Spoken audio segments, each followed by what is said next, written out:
welcome back to the podcast. Welcome back to the show. Happy you found your way here.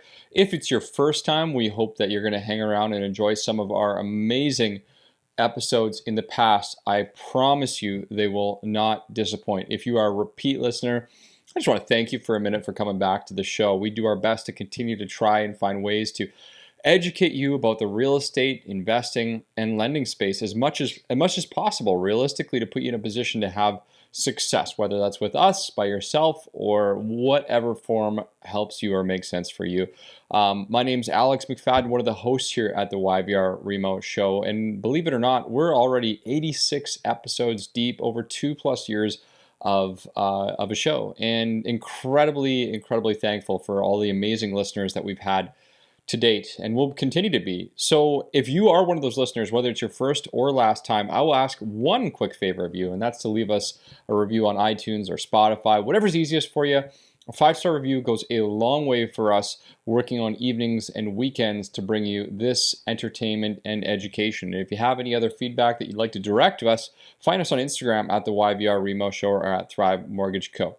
Today's episode, Dean Lawton and I talked a little bit about why you need to be considering refinancing right now. The reason we brought this up, the reason we had this conversation, a short and sweet one, albeit, was because the last few weeks we've had so many inquiries, and it's a lot of the same types of questions. So we figured, hey, if a lot of people are asking this question, then you might have it as well. If this resonates with you, if you have more questions about it, or if you want to find out more about us working together, just go to thrivemortgage.ca. Click, contact us, and reach out. We'll be happy to help you guys out. Hope you enjoyed the episode today, and we'll see you around the bend.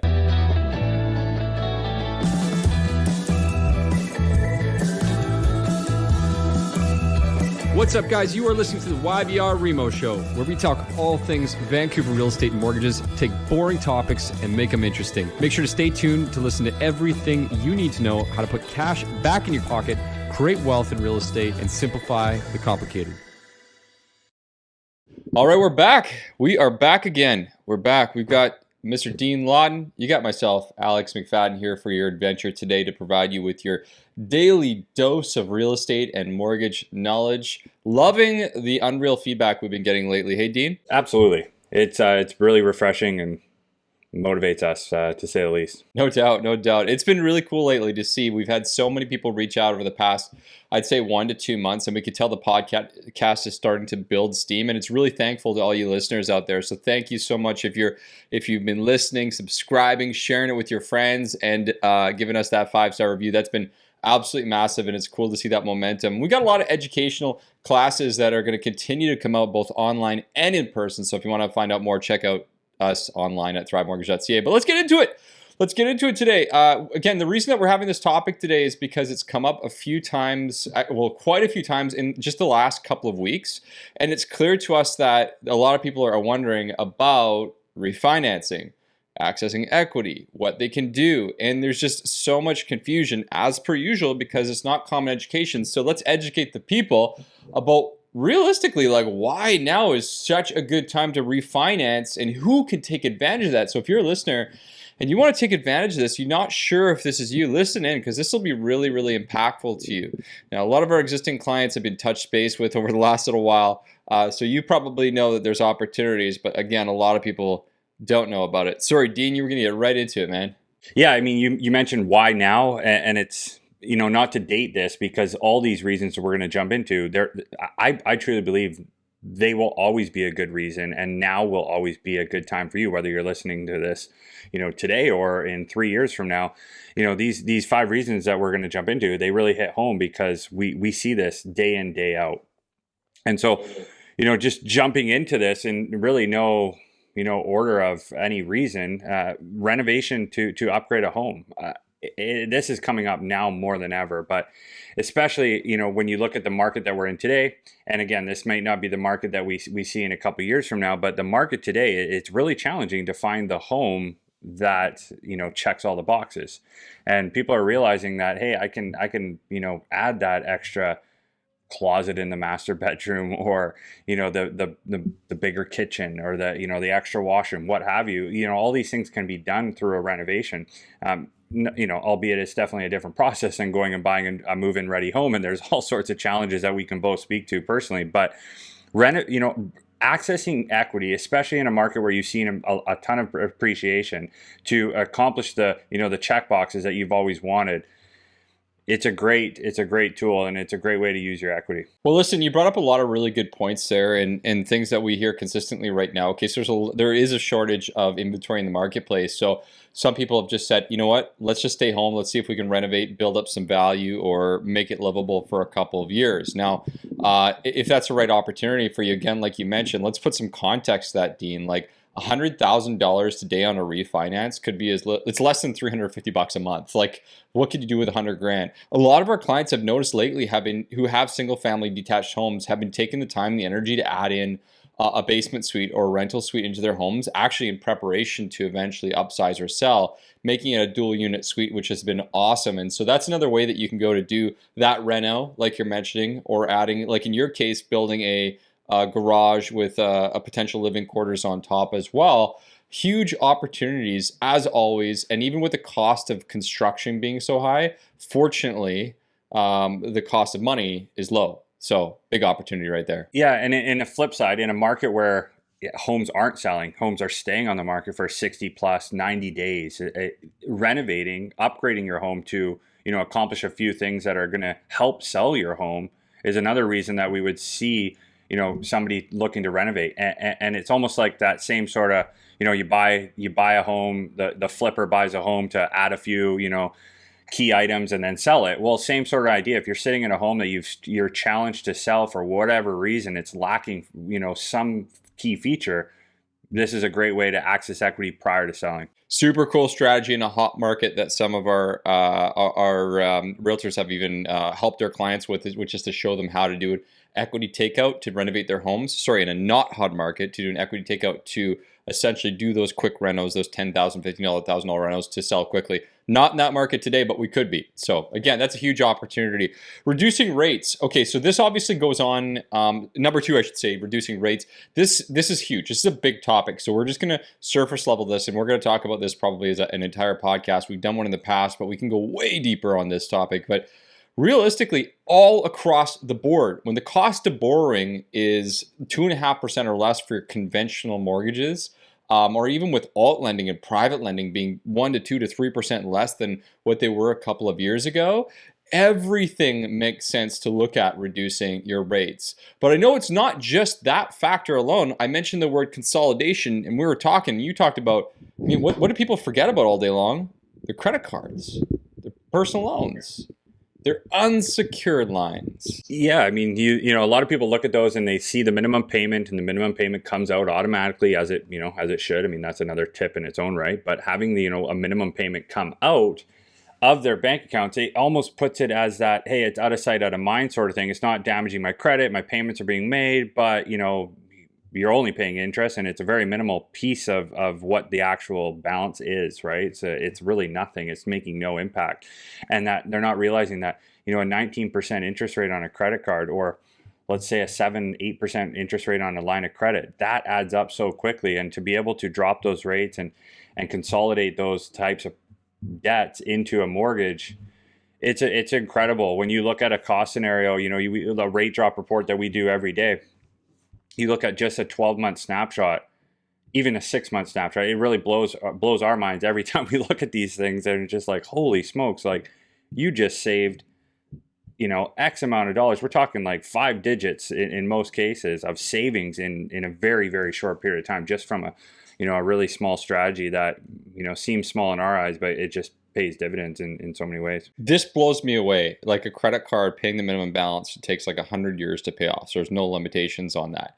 A lot of people, we see most people, like it's quite frequent, whether it's their fault or not, or whatever happened. Life happens, obviously. You can get in debt for whatever reason, but they'll just let that debt sit and pay off minimum balance or a couple $100 here and there as they can. People don't pay any attention to the interest they're paid on there, but they'll shop for 100 hours on a mortgage rate. Like, you got to twist your mindset and your thought on that. It's this mortgage is this strategy Obviously, all of it's interest, but you'll let a credit card sit there forever, or an unsecured line, or things of that nature. Realistically, like, you got to really, really train yourself to think differently, because it's those little things that'll nickel and dime you all day long. And you need to look at, obviously, A, getting rid of that debt, but then coming up with a strategy to deal with it for future considerations. Yeah, you bring up a good point. It's like a lot of people think, hey, reducing rates, they think we're immediately talking about the mortgage rate and dropping the rate on their mortgage. And you know what? That's actually a great, this is a great opportunity to look at those opportunities because of the market we're in and whatnot. But, you know, just looking at this from, again, forever, this is the mindset you have to have when looking at all these sorts of products. So yeah, and so pushing forward on that point, because we're going to have full topics, full episodes on how to do consolidations effectively. Really quickly, who can refinance is basically anyone who has at least 20% equity in their current home. So for example, right now, across the board, we're seeing 15, 20, 30, 50% increases in property value in 1 or 2 years, which means someone who bought their home last year for $500, now it could be worth $700,000. Guess what? Even with you bought for 5% down, you probably have enough equity built out that you could pull money out or do some of these other things. So don't be afraid to ask. That's one of the biggest things that I see is people are afraid to ask about, how do I do that? Or how do I take the money out? If you're wondering about this, ask the question. Let's talk about cash flow here, because we talked about consolidating that debt, eliminating credit cards. When we talk about cash flow, what are we talking about, Dean? yeah, it's a good point because in a lot of what we were just talking about wouldn't maybe, you know, tie in so well to increasing cash flow because that, you know, that consumer may just be making those minimum payments as we were touching on. But if you look at a car loan as an example, I see this all the time. $70,000 big Ford pickup truck costs the client $1,200-$1,300 a month at a 6-7% interest rate. It's actually shocking when you take that $70,000 of debt, you throw it back into the mortgage at 1.30%.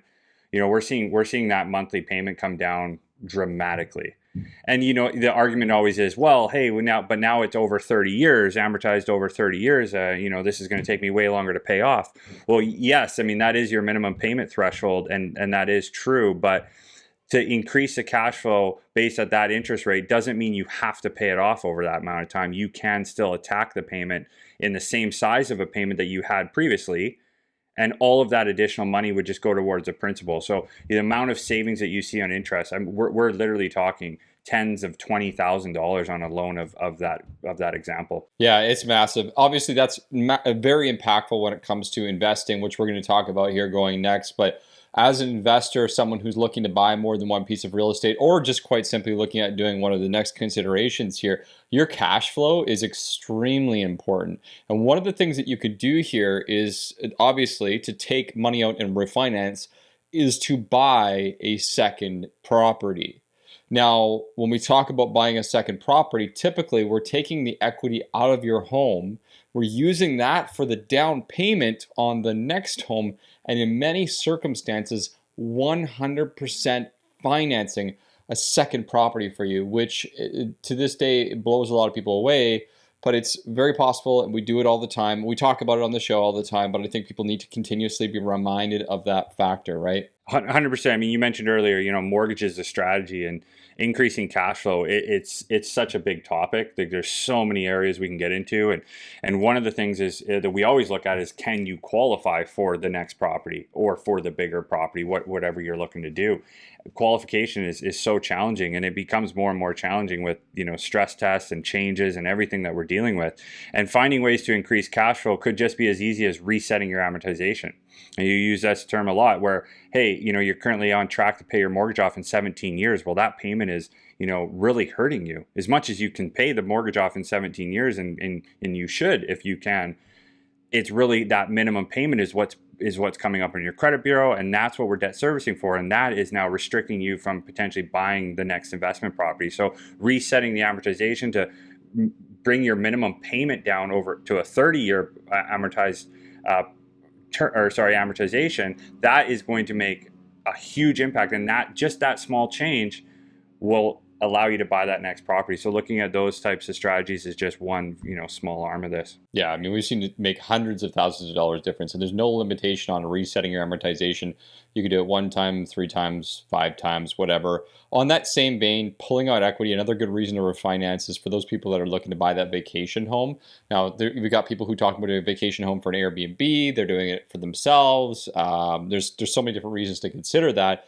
But again, without having to go too much further, we get a lot of people who wait on buying that vacation or that dream home because they think they need to save up all the funds to do that, because a vacation home, well, not only can you qualify for a vacation home commonly, like a typical mortgage, depending on the property type, you can refinance to take that equity out to buy the vacation home just like you would any other property. Yeah, it's a good point. I mean, a lot of people think they just got to save up this, pile of money, but not realizing that, hey, all that money is actually sitting in the equity of your home, and you not utilizing it for, the purpose of a vacation home or an investment property. It really is just making that portion of your home a dead asset because you're not using it. It's just sitting there and it's not being used.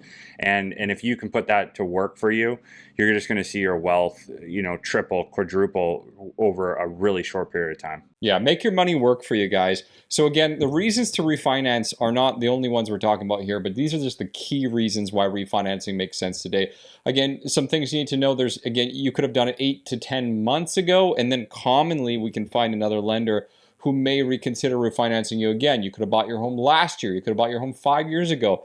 Again, it's all about the story, and that's what we do when we're doing a refinance. So we've talked a little bit in previous episodes about the process of getting refinance. I think we need to go super deep. I'm just coming up with so many different ideas for future episodes here, but one of the big things again is how are we building out your story to doing a refinance? What's your situation? So this is probably going to resonate for a lot of our listeners here, and I think it's going to be something that we're going to see more of as time goes on. We're already seeing a lot of our clients refer towards this, which is early renewals and early situations. I'm talking 2022, sometimes into 2023, and many others. We've talked about rate drops before with your mortgage, but early renewals. Yeah, it's shocking. A lot of people don't think that they can do an early renewal, so that they'll keep paying so in some cases a very high interest rate, waiting until they get to maturity date. Where there are a lot of strategies that you can do an early renewal, there are ways to potentially have no penalty even at an earlier point in your trajectory to getting to maturity. There are times where you can avoid the penalty. There are times where you can't, but it still does make sense to move forward due to potentially thousands of dollars of interest savings, right? So early renewals are something that it's one of those things. It's almost like a myth, but it's there, and it's something that should be looked at. And it may not be, you may not be eligible for it, but you must investigate it, and it's something that could really, really save you a lot of money. I feel like there's two types of people when it comes to their mortgages. Those that are paying attention to it all the time because we're calling them, or they're on top of it. They're 12 months, 14 months, 18 months, 2 years early.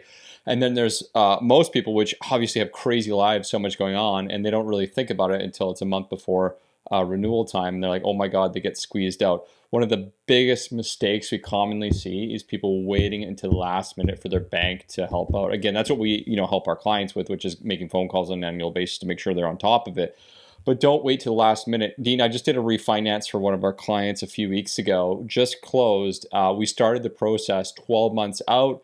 Within the 9-month period, their prepayment penalty got knocked down to 3 months worth of interest, even on a fixed rate mortgage. And it made sense to obviously refinance, within that 9 months early, not only to lock in their new mortgage rate, but also to pay off that 9 months worth of interest they would have paid. It's crazy that in just 9 months they saved money. Plus they got started with a lower payment straight away. So, if you're 12 months out, 14 months out, anytime realistically you can have a conversation. But typically if you're within 12 months, you need to be talking to us about that, especially in this type of interest rate environment.